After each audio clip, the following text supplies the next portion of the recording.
Hello, Aaron, and welcome to my first podcast back. I'm CryptoInsightUK, joined here by Aaron McDonald, who is the co-founder of Fluffverse, is that what it's called? And Root Network. There's a million different IPs under the umbrella, but I'm going to let you introduce that because you will do a much better job than me. As I said to you, you're the first podcast back, and I'm 2 coffees deep. So let's see where this goes. I'm very excited to have this conversation. Yeah, man, glad to be joining you. So yeah, co-founder, CEO of Futureverse, which includes the fluffs, the famous fluffs. And so they're part of the Futureverse. You could call it the Fluffverse if you want to. I'm cool with that. Yeah, Root Network's a big part of our ecosystem as well, and really tightly integrated into all the things that we're trying to build out in the content and gaming and media space. Yeah, and I'm super excited to have this call because when you guys first announced some of your different partnerships and potential IP partnerships, I think it was October, November of last year when I first started to see it myself, somewhere around the end of last year, was it? Or was it the start of this year? One of the two. I remember I was, we were driving along and I remember seeing some announcements and I was like, whoa, there's no way that a company is doing this sort of thing. As I was saying to you off camera, being a gamer myself, it's everything you want to see, a Ready Player One, Metaverse sort of thing. So when did that sort of partnership come around? When did you announce this? Yeah, we announced it formally at the beginning of this year, but we'd been working on it for probably 2 years prior to that. Oh, wow. When you're doing these kinds of things, the process to get through something like that with such a big piece of IP is long, and it takes several stages of kind of diligence and all the other things that you expect when you're in partnership with creators like that and with the studios like Warner Brothers. That process takes a while, and so 2 years of work kind of behind that that announcement earlier this year, and quite a unique opportunity, I think, for open gaming as a whole to have the opportunity and the the gift in a way of bringing something so central to the idea of the metaverse to life. That bit of IP, Ready Player One, is the thing that almost everyone in the world thinks about. It's what every project talks about. It's mimicked in so many pitch decks from so many different companies. We see activations across the board from the household names that leverage the stories and the images and the references in those books and in that movie. People all over Web3 saying, how that's an inspiration for them and trying to build off the ideas on top of that. And so we have this responsibility now and opportunity to really make that true. And if you think about the work that goes into that, there's quite a bit. It's not just getting the deal done to get the license. It's actually being true to the vision of that. And I think that was a big part of what enabled us to do it was talking with Ernie, who's the creator, and showing him how our technology could deliver those essential themes inside of the story of true ownership and interoperability and all the things that Ready Player One portrays as the next version of the internet. No, I know. And coming off the back of that, I just everything you just said there has led me to loads of different thought processes that are super exciting, including your whole umbrella of what you've got going on and your altered state machine AI sort of concept that's coming into your project as well. But just before we jump into that, for people who don't know much about you, can you give us a quick 2-minute background about yourself? Yeah. So Aaron, down here in Auckland, New Zealand, been in technology for 25 years now. I started out as an engineer, if you could call digging trenches to lay cables for telecommunications companies engineering, but kind of progressed my way up into more senior roles in the early days of the internet, rolling out broadband and fiber, and then wireless networks and mobile networks and kind of voice over IP, all of those kind of big transitions, the cloud computing transition. Moved from technology into technical sales, from there into product marketing, then kind of overall like business portfolio management. Jumped into corporate venture.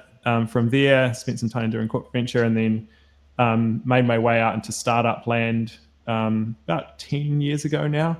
From there, got interested in Web3 around 2015, but really like dove into it 2016 and started building companies and building a venture ecosystem out from around 2016. And then in 2021, got approached by some growth stage private equity who was looking at the kind of ecosystem that we'd built out, and we talked about doing a roll up of some of those companies. So we rolled up a bunch of companies in our ecosystem, acquired some more, and that's how Futureverse came to be.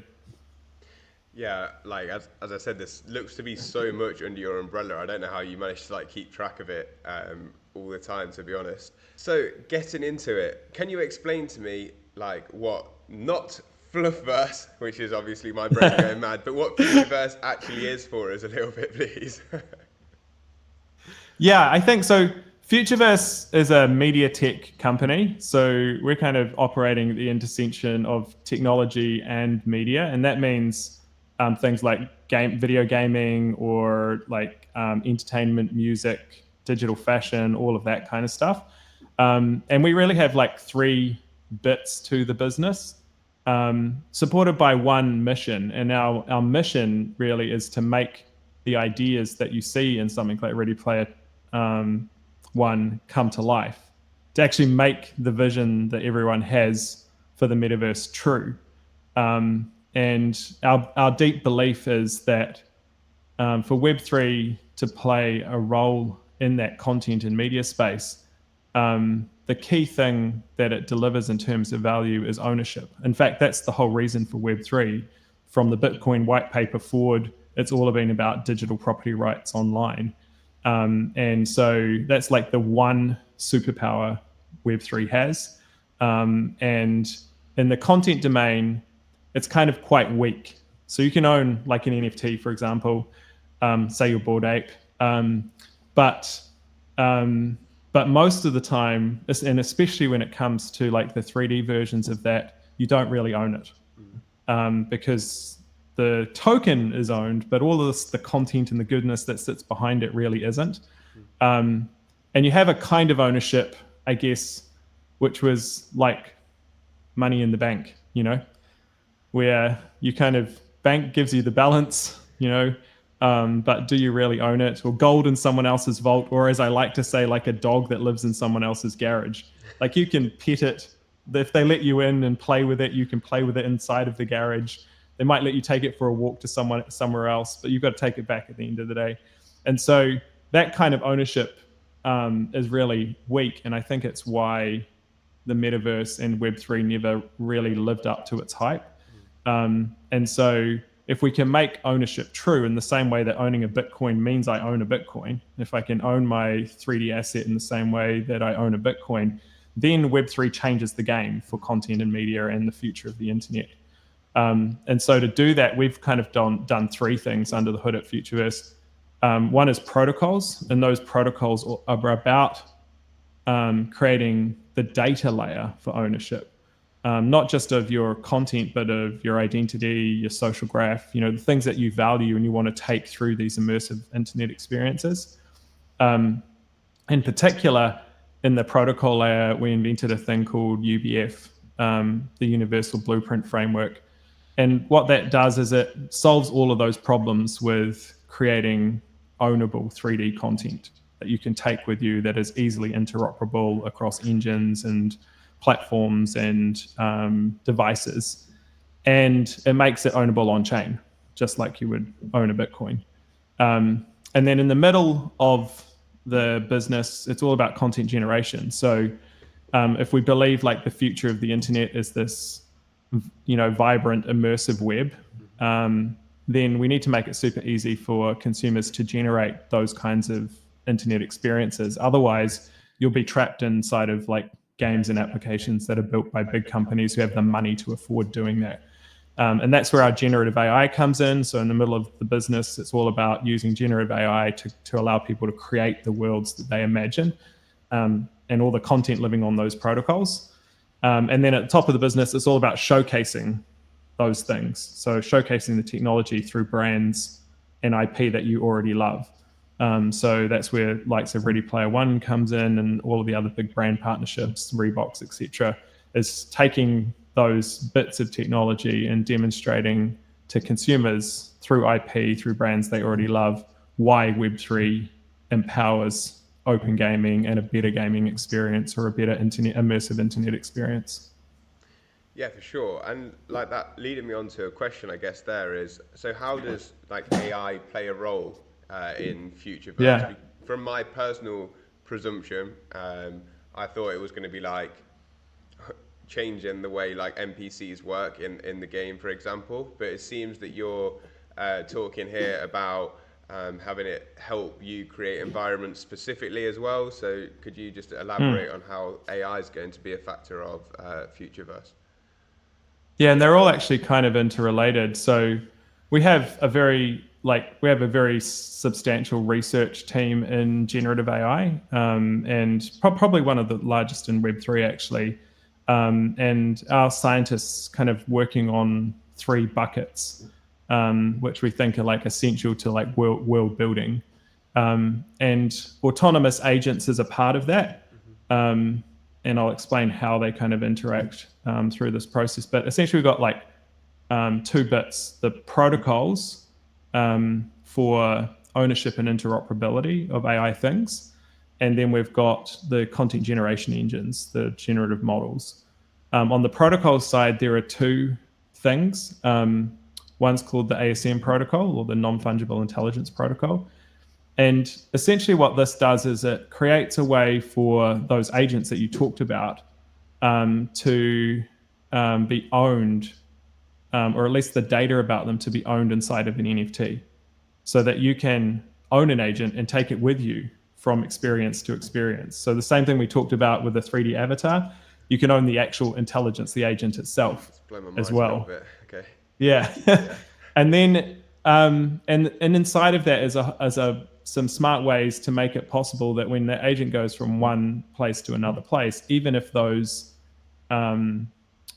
games or those applications or those experiences have different AIs sitting behind them, they can kind of recognize certain traits about your agent and replicate that inside of their experience. So it feels like you're kind of walking from across this universe of one universal AI almost, even if behind the scenes there aren't. And the second protocol is a thing called the Murmur Matrix. And Murmur Matrix is kind of like cookies for AI agents. And it allows the things your agent interacts with in all of those experiences to be like saved as memories.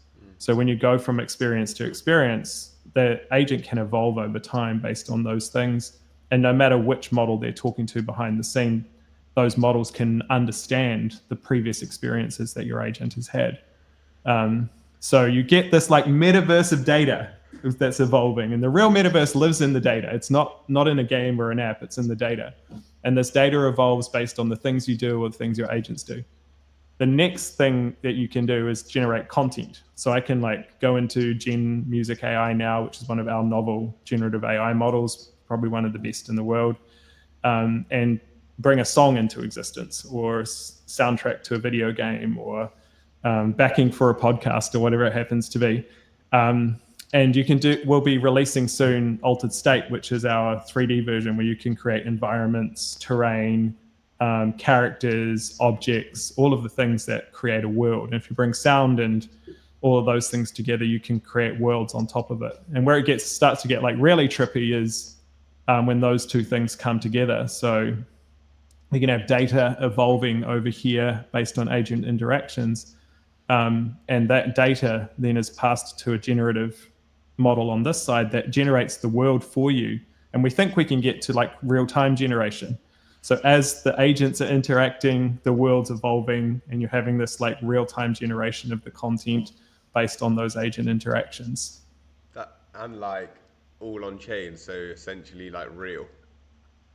Yeah, and so it's like in my mind, it's a mental model for our world state almost. Like if you believe in simulation theory, that's probably exactly it's probably what the plumbing of our simulation kind of looks like at a high level behind the scenes. That's insane. So let me get this right. So as far as I'm understanding, when you say the word agent, do you mean almost like you say AI agent, like my AI agent? Are you suggesting something like an avatar that I can take cross-platform sort of thing? Yeah, an avatar would be the expression of the agent. Yeah. And so the agent itself is actually data. You know, it's all the things that are collected about you and processed in the model, and the outputs of those models is what the agent is. The expression of that agent could be embedded inside an avatar, right? So you could embed that inside your ape, for example, and your agent can appear as an ape. If we go on to that like live diffusion model, what your ape looks like could actually change depending on where you are in the metaverse. So let's say you go from like a cartoon oriented experience to maybe a more lifelike oriented experience. The actual visualization of your ape could be different in each of those experiences. And we showcased a little bit of that actually when we released some videos, previews of the Readyverse, where you can see your Cool Cats environment versus, say, the Fluff World Mystic Valley in the same space. They have both different textures and shaders to make them feel like their natural IP. And you can traverse those things and have them generate on the fly in the future. And so the world you experience could be filtered by the community you're in. It could be filtered by the brand you're engaging with. It could be filtered by your personal preference at the time. And so there's no like single version of the universe. It's all generated based on the data that your agent carries with you. Sure. So, okay, so now I think I get it. So I think basically your agent is your data, and you can embed that into different like aesthetics or visuals depending on what environment you're in, basically. Yeah. So like a simple thing for people to like maybe understand, like if you went, let's say you had a prompt that you put into Midjourney, for example, to generate an image. That prompt is kind of like the agent, like it's the data that you're feeding into the AI model. And that will spit out a response based on what you put in the prompt. Now, if you put, let's say, the prompt was, a blue bored ape, and it produced this kind of output, you could also filter that in another prompt. You could say a blue bored ape as if he was in Ready Player One, for example, and it might come back with a different version of that ape based on that second prompt. The filter part of that prompt is like the world you go into. So as you transverse these different experiences, if I'm in the Reebok world, their like filter for your experience will be like that second part of the prompt. The first part of the prompt is your agent. The second part of the prompt is the environment they're in. That's the kind of thing that you can start to imagine happening in 3D. Yeah, and then, so this is always something that I've grappled with, and it might be going off topic a little bit, but so to have that IP tied to myself, I presume that's just tied to a wallet. Is that correct? Like a specific wallet? How do I? Yeah, and it could be either a wallet or it could be an on-chain token. Okay. So in the root network, we have this non-fungible intelligence palette. So anyone can create one of these data containers for agents, and it comes with a predefined set of metadata about that agent. And the purpose of that is to make sure like every agent's different. You want a metaverse that's full of like variety. So it can come with things like skills, like are you strong or are you weak? Are you tall or are you short? Like physical attributes. It can come with things like emotions. Are you like generally a happy agent, or are you generally a bit morbid, or an emo agent? And so these things are embedded in the data structure of that token. And when they interact with AI models, it can modify the training outputs for that model or the responses from those models on inference. And you can go and do that now as a NFT or a SFT. So you can create like community-owned agents or like mirrored agents that are owned by lots of people in a community. So there's all sorts of fun ways that you can kind of make these permutations play out.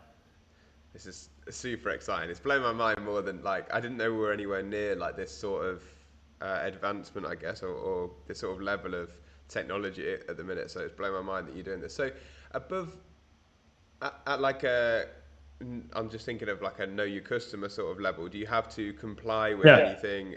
Is there like a zero knowledge proof level that you have to like? I presume people, if it's in the Web3 world, like there's going to be some people that can like make money or like create value from this. Is there anything you have to do around like the KYC side? Yeah, I think that is going to be a really interesting question when it comes to, let's call this agentic future, where you've got lots and lots of AI agents. Some of those will be personal agents. Some of them will act on behalf of companies or systems or process or governments even. And so at one layer, you've got this like fun agentic universe, which is kind of mostly about, the enjoyment and entertainment, where it's not so important. But then you start to get into some of the other processes which do become more important in that space. I was actually having this conversation with Brad in South Korea. We were talking specifically about KYA, know your agent. And would that be something that's necessary for a future where agents are transacting on your behalf, for example? And so I think there's probably more water to go under the bridge, but I'd expect at some point in time there'll be a need to authenticate agents and to grant them permissions in a way that allows them to act on your behalf in a lawful way in a bunch of processes that the world kind of uses today. Yeah, like that was just me thinking aloud. So we're not quite there with the KYC side, or if we even know whether we need that or not, like for now. So yeah. Also, at the very least, I think it's like, let's say you sign up to a SaaS app and you pay a subscription. Mm-hmm. So like a monthly amount gets debited from your credit card in that subscription. In that world, an agent is actually processing that transaction on your behalf.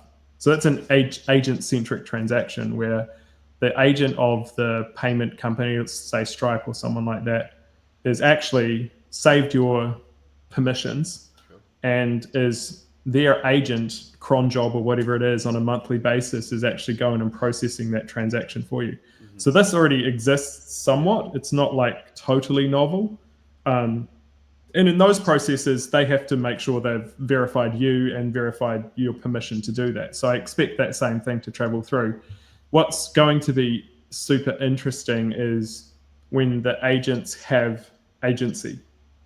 So it's not just doing the explicit thing you programmed, but you're giving them the ability to make decisions. And that bit there is where it gets a bit muddy, and it's probably more like to evolve in the regulatory landscape around.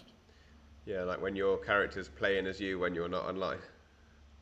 Yeah, exactly. I got first introduced to that concept maybe 6 months ago, and I was just like, I feel like I always thought I was like of average intelligence, but all of a sudden I feel like I'm this big. When someone was talking to me about that sort of thing, I was like, whoa! I never realized that was I never even perceived that was a possibility. But yeah, that's crazy. So you talked about Brad a second ago, so I want to just move on to like the custodian with the custody solution with Ripple. Like, how is this playing a part of Futureverse in general, and like what actually is that relationship? Could you expand on that a little bit for me?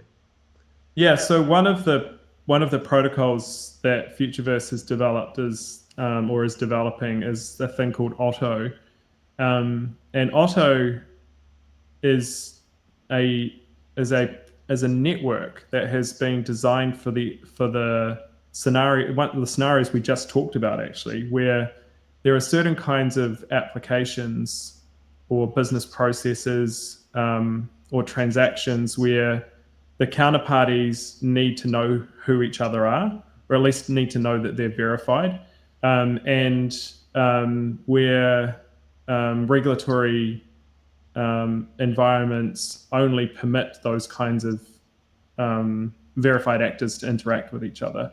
And so what we thought was like, how do you come up with a protocol that has all of the benefits of DeFi, which is like on-chain history, immutable transactions, transparency about the way smart contracts operate on a transaction and where collateral is and all that kind of stuff. But at the same time allows for institutional parties or regulated services or transactions to operate freely.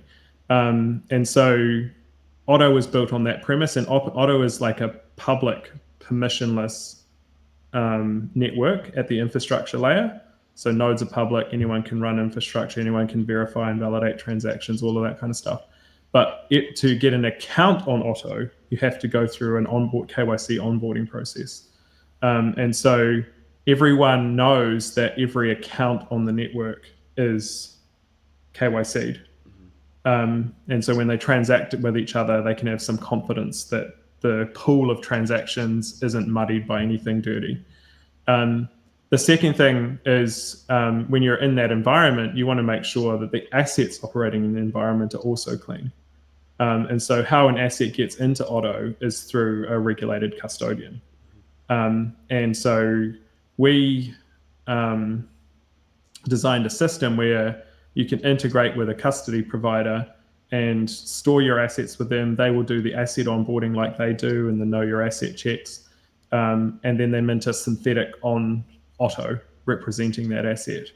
And so that synthetic asset that can then be traded, whatever, use all the DeFi protocols that are on chain or build your own smart contracts, governed by the network, transparently transacted by the network.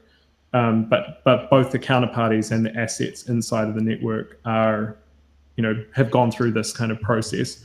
And so Ripple Custody is the first custodian to integrate into that. And that's the relationship that we have with the custodian, where I think we're doing something really innovative, especially if you think about like where real world assets coming on chain is going. That's going to be a big part of it, is giving those counterparties good certainty about who they're transacting with and the pool of assets that they're transacting with. And as an extension of the Root network and XRPL ecosystems, it provides another set of tools for developers to build on top of. And so if regulation applies to the types of users that you want in your application, here's a protocol you can use that satisfies those requirements. You don't have to build the stack yourself. Just come and onboard your users and use those APIs that are there already. Yeah, that's super interesting. So could you give me an example? It's also a really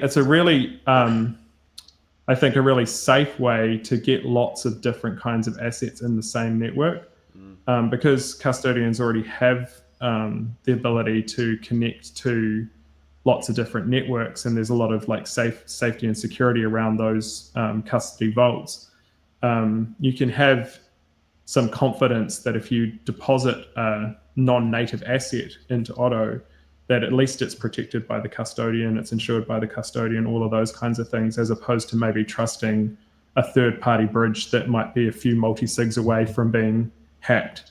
And so there's this, like, I think, big elephant in the room, let's call it, when it comes to like decentralized bridges or assets between chains. They generally come down to some kind of multi-sig or set of sequences controlled by a small number of voters.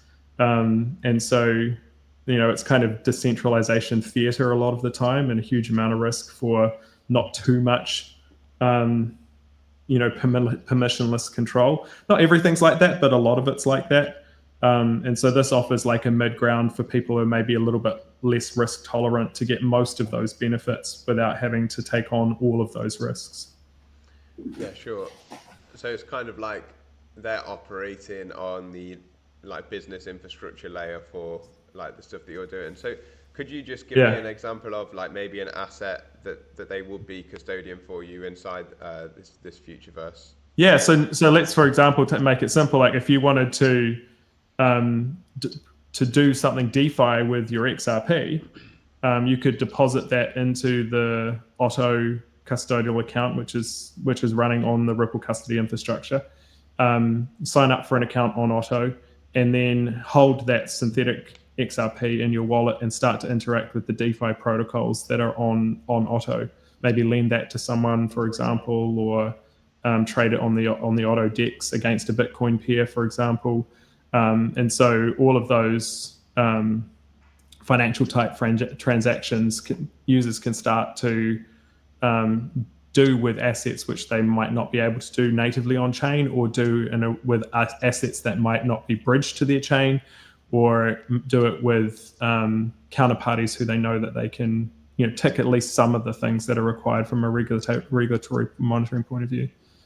Yeah, that's really interesting, actually. Like, so it's essentially just, as far as I'm understanding, Ripple almost acting, or Ripple's custody solution almost acting like a vault, and then you've got like a synthetic, like one-to-one representation of whatever you've got in that vault on chain or within the metaverse in this example on Otto. That's really correct. That's exciting. That is. So another question that I wanted to ask you, I guess along these sorts of lines, is the root network and how Vortex works in terms of, like, I saw XRP was a part of that. There's a few others, like including Root Token, obviously that's a part of that network, and I was like one of the first, like not one of the first, but like in the first batch of people like trying it out, and I found it pretty confusing. So could you explain to me how that works a little bit, if you can? Yeah, it's kind of ironic, actually. The purpose of the Vortex is to improve user experience, and so when we think about designing these kinds of systems and infrastructure, we don't view the audience as a single segment. I think that's been like one of the big problems, maybe, and like recent realizations possibly in Web3, is that different users come in from and have different segment profiles. Some of them just want to come in and use the app, and they should be able to do that with as low friction as possible. Like signing up for Netflix, for example. My grandma can do it with a few clicks. And some of them want to be experts and understand like the infrastructure and the economics and stuff like that. And so the Vortex is a complex solution to a problem which is trying to simplify the user experience. And I'll explain why that is. So one of the biggest hurdles in new user adoption of these systems is being setting those users up on chain. When they come in and you try to do your first transaction on a network, often that process is filled with a myriad of steps just to be able to do your first transaction. Now I have to like create a wallet, for example, first, and I've got to like figure out what private keys are. Then I've got to understand what the network is. Holy crap, there's a network here. And then I've got to understand like what gas is to pay fees to do a transaction on the network. And then I probably like got to go and get myself familiar with an exchange and learn how to like acquire some gas to trade on that network. And then I've got to like KYC myself to go through that process, and then I can make a transaction, And so that process is like the default onboarding journey for Web3. I think I saw once, like it was a GameStop or something, published the 8 easy steps to buy an NFT. And I couldn't tell if it was ironic or not, because we've had one-click checkouts on Amazon for more than 20 years. And so we like very much started this process of how we kind of make the metaverse real with that user experience journey at heart. And I'm not saying we've solved all the problems, but one of the big things was this onboarding journey. So we've got 2 things. One is the account creation experience. FuturePass is our solution to that. And so users can come in and either go for a traditional sign up, use a wallet they're familiar with, Xamin or MetaMask or whatever it is, and create an account if they're already like in the Web3 space. Or they can just simply use their email or their X account or their Gmail account or their Meta account or whatever it happens to be, and a couple of clicks online, starting to be able to transact. And then you get into like the gas question. And so what we created was a thing called a any token gas exchange, which essentially means that, let's say I'm a user and I onboard into a new game or experience, and they have like a in-game currency, just like a mobile game would have if you went to the App Store today. That currency is all they need to know about. They don't have to understand network gas anymore, because in the background, that token can be automatically swapped for network gas. And so in order to make that system work, you have two things. You have a default gas token, and then you have all of the other tokens that are transacted in that swap. And so what we decided was, in order to make the default token work, we needed to have a really stable default token that wasn't like going to fluctuate lots. It had to have high liquidity so that people could like exit in and out of it. And it had to be user friendly in terms of transaction fees. So we chose XRP for that reason. It's highly liquid, it's super cheap to transact on, and it's relatively stable in terms of crypto stability. And so that means we can provision a whole bunch of tokens for different experiences. People can pay in that native token. They don't have to understand the network exists. All they need to know is about the application they're interacting with. And behind the scenes, all of those tokens get collected in the vortex and paid out to people who stake root in the root network. And so what users then end up with who are staking in the network is like a collection of the activity that's going on in the network and all the fees that have been paid in these different tokens. And they turn up as a vortex, which you can unbundle and then kind of look at the individual tokens in. Okay, yeah, I think I've got that. So yeah, this is one of the difficult parts, obviously, about Web3, and something that, like the gap that I try and bridge is, I think as we develop more as like an ecosystem or become more mainstream in the Web3 world, the amount of like expertise that is in the system right now in terms of percentage will be diluted as people just want like a one-click experience that you're talking about there. But I think it's important that we, or at least I, try and have some understanding of like what's going on in the back end. But in regards to like where this is all being built, like the Futureverse, for example, like on chain, you talked about XRP being gas there in this specific example, like and the root network itself. How does, like, what chain is this being built on the root network, or like is it multi-chain? Yeah. Or how does this work specifically? Yeah, I mean, I think our view in general is that a multi-chain world is what will exist and what's actually best for decentralization. If you think about blockchains as infrastructure, anyone who's worked a day in technology will tell you that different kinds of infrastructure is required for different kinds of applications. You can't run everything on the same type of infrastructure. And so that same thing should be true for decentralization. And the root network's like super optimized for this, identity and content as an internet protocol. That's what it's trying to deliver, so that we can get that interoperability and give ownership some meaning of these content-rich assets. And it does that by providing a set of protocols to developers that create that interoperability layer. But actually, the assets could live on other chains. So we already have applications out there where you can have an avatar that lives on Ethereum interacting with a wearable that lives on the root network, for example, because the protocol is written network agnostic. Lives on the root network, but it works across chains that are connected to the protocol. And so we're big fans of multi-chain, and what we're trying to be is like the glue that sticks these things together for that specific use case around making content-rich applications and interoperability of the content inside of those.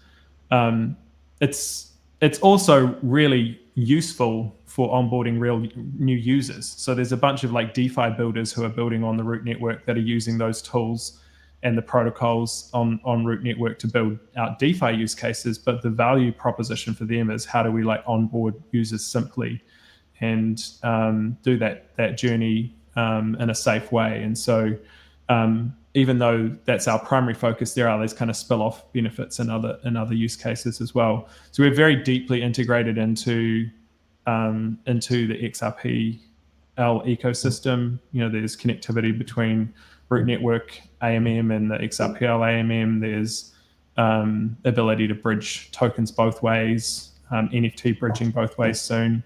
The XLS20 is a native standard on the Root Network. And so there's lots of focus on interoperability and supporting a multi-chain architecture.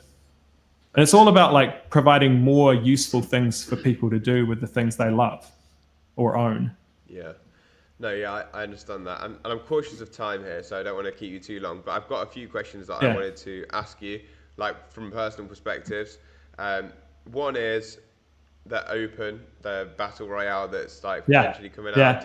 Can you give me, like, I'm a FPS, third-person shooter sort of guy. Nice. Can you give me any maybe alpha or some insights when that might come or something along those lines? Just for me personally, I'm excited about this one.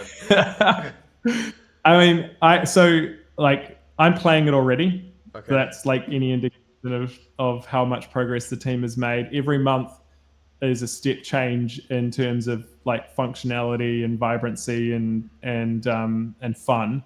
So we're really like bullish on the progress. What we've communicated in the past is that we're hoping to have a playtest live sometime this year. That's kind of the goal from our side. Wow. And then we'll look to do the kind of full public launch sometime next year. So that's kind of rough timelines. That playtest will be like full battle royale, multi-IP, multi-bio, multi-mode. So it's quite a comprehensive playtest. Yeah. And teams already, got the FPS pretty much done and working on the car racing mode right now. So it's pretty far along, and the quality is very, very high. I'll be showing some snippets at permissionless, so if people are up there, they'll be able to see the first like in-game play. Nice. And get a view for that, and then we'll be looking to release more about the lore and the gameplay towards the end of this year in the next trailer release. So that's super exciting. I look forward to that.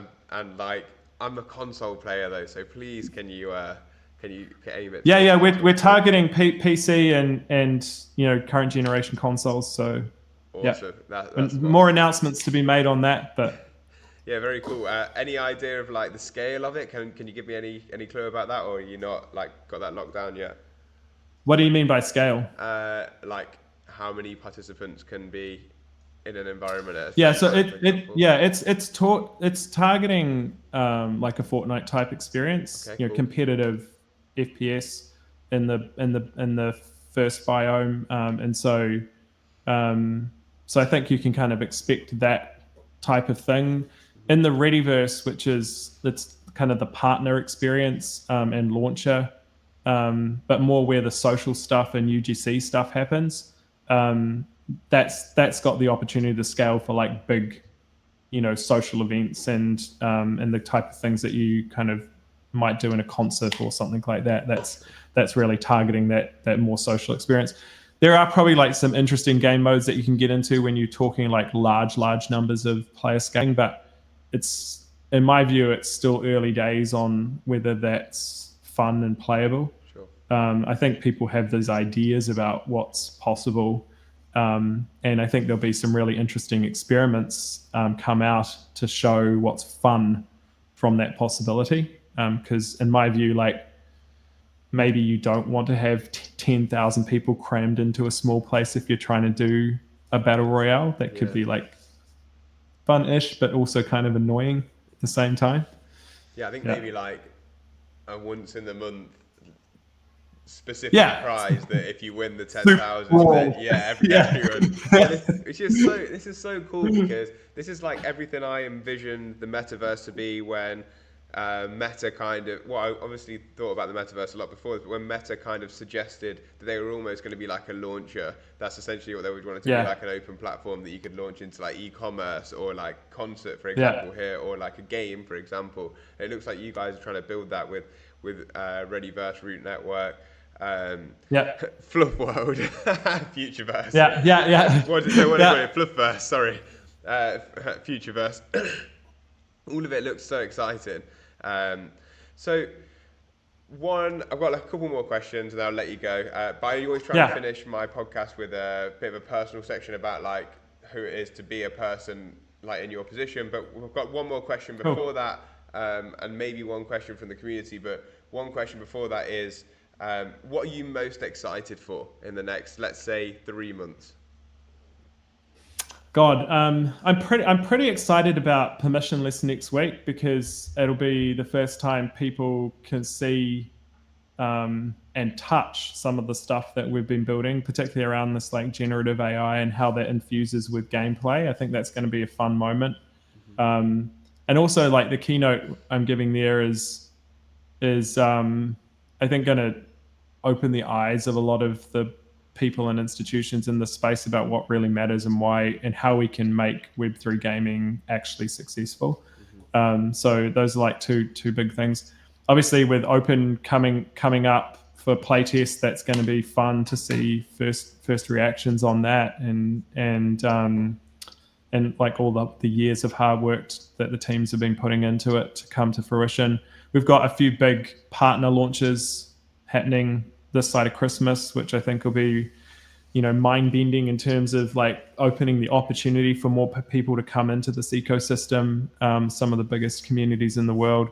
We've got really cool new infrastructure rolling out on the Root network that'll make it easier for developers to build, first-class applications like they can in the other tier 1 networks. So there's a lot happening between now and the end of the year that we're really kind of excited about.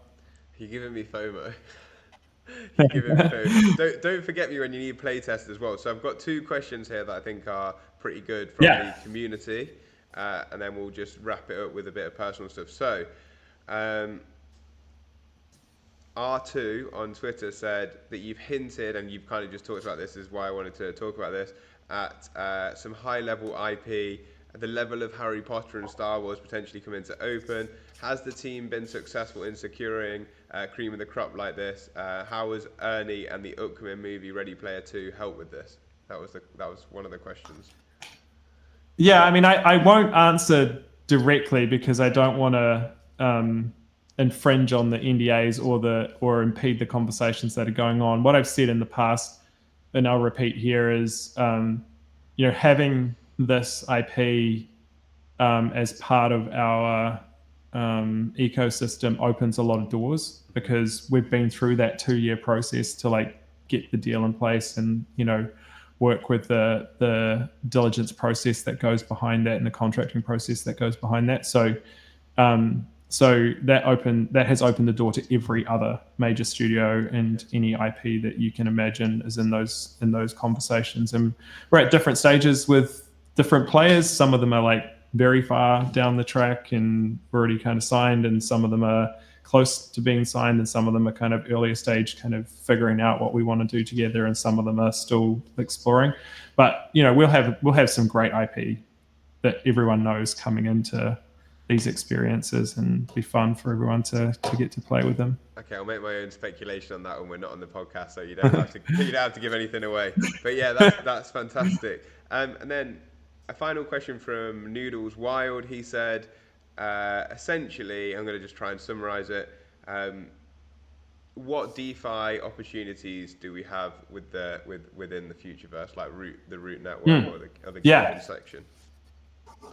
Yeah, so I think we talked about earlier, like DeFi is this kind of little bubbling ecosystem that's building around and on the Root network, and so there's some great builders. The Girin Labs guys building Lotus protocol for liquid staking. We've got lending protocols and exchange protocols from Moai. There's the new AMM integration for two-way liquidity between Root Network and XRPL AMM. There's people working on perps, on NFT lending, Polymos team working on non-collateralized lending of NFTs. There's a whole bunch of like really interesting DeFi. The BOF team working on real world assets on chain. There's some pretty cool builders working on DePIN infrastructure and integrating that on chain. So yeah, there's a whole host of like really interesting DeFi use cases building underneath, which I think like help support some of those higher layer experiences, because liquidity is a UX in its own right, and so being able to provide protocols that can offer support to the UX layer of liquidity is really important too. You're actually blown my mind in this podcast, to be honest. I didn't realize that anyone was doing anything on the sort of scale that you guys are. So I thank you for being on my podcast. Yeah, man, it's great to be your first back. I feel like I've only just scratched the surface with you. Like, honestly, I'd love to like go deeper at some point. Maybe what we'll do is do like a Twitter Spaces, so we can try and get some more attention there as well. But just want to ask you like one or two questions to finish off that I want to include as part of my like new podcast series. It's mainly about like character and like character in terms of work, but also character in terms of a person to get yourself into positions like you have and then what you've done in the past. So what do you think like personally is like something that you an attribute that you need to have to be in a position that you are, essentially, is what I'm trying to ask. Ask that again. What sort of attribute do you put the most weight on to be the sort of person that you're obviously an entrepreneur. I presume pretty successful, unless everything we're talking about is just fiction at this point. You got to be a sucker for punishment.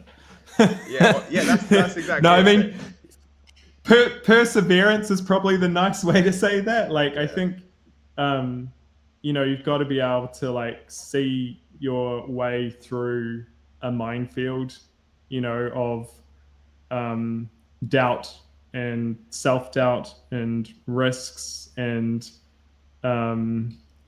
external forces and all of the things that like happen in a company building or venture building journey that you don't have control over yourself directly, or if you do, you fuck up sometimes and you kind of create your own problems. And just the perseverance to get through all that. And you've got to be, I think, a hopeful and optimistic person, because you're seeing something in the future that other people maybe can't see. And you got usually a long way from that when you start out the journey. And so, belief that that's possible and that it will be meaningful when you get there is another thing that I think entrepreneurs really have to have.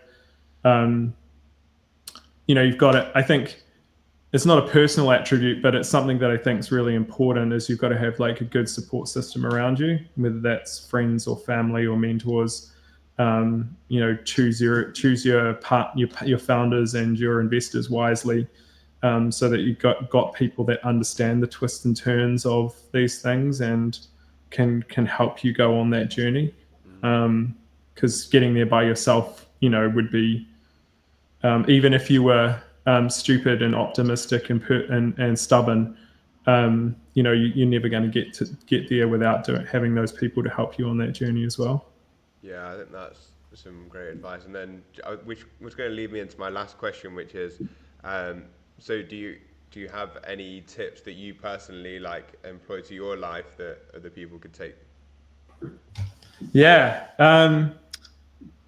I think apart from like the kind of have your friends and family, keep them by your side when you go through when you're trying to do this kind of things.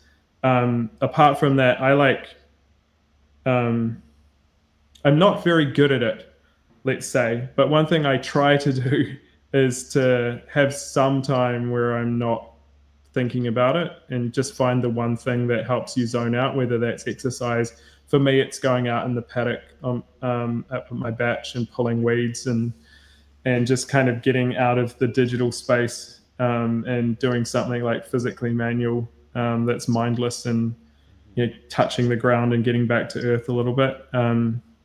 do those things that take care of yourself and your health. You eat well and exercise, and even if it's not much time, take that time to like take your brain out of the situation. I think that's probably one of the things that like helps me get through some of the stress. Yeah, that's fantastic. So thank you very much. I completely agree. But yeah, thank drink, you very drink much. kombucha in the morning. That's another thing. Kombucha, okay. That's some gut health in there. If your gut's right, everything else is right. Yeah, that's what I've been struggling with a lot recently. I've been really trying to focus on my gut health a bit more. So that's some great advice there. Right. Thank you very much, Aaron, for coming on and being my first podcast guest. Like, I hope this wasn't too erratic. I know that, as I said, a few coffees deep in the morning with not a lot of food in me just sometimes leads to erratic conversation. That was great. It was fun. No, I really enjoyed having you on, and I actually cannot wait to see some of the stuff that you're about to release. But yeah, Aaron, anywhere people can find you? Do you want to let people know where you're most contactable, or where people can follow the next information for Futureverse? Yeah, no, I'm most active on X, so at Aaron MCDNZ on X, and at Futureverse on X as well is a pretty good source for information, or futureverse.com. If you want to check out the Root Network, it's therootnetwork.com. Heaps of developer docs and information on there as well. If you're out there, hit us up if we can help you get your dream going too. Yeah, that's awesome, and I'll have it all in the description to this video and when we post videos as well, so you guys will be able to find it just below here or when I tweet out. Right, thank you everyone for listening. This has been Crypto Insight UK podcast, episode 2-1 maybe. All right, thanks guys. Peace out, as Crypto Insight UK would say. Take care.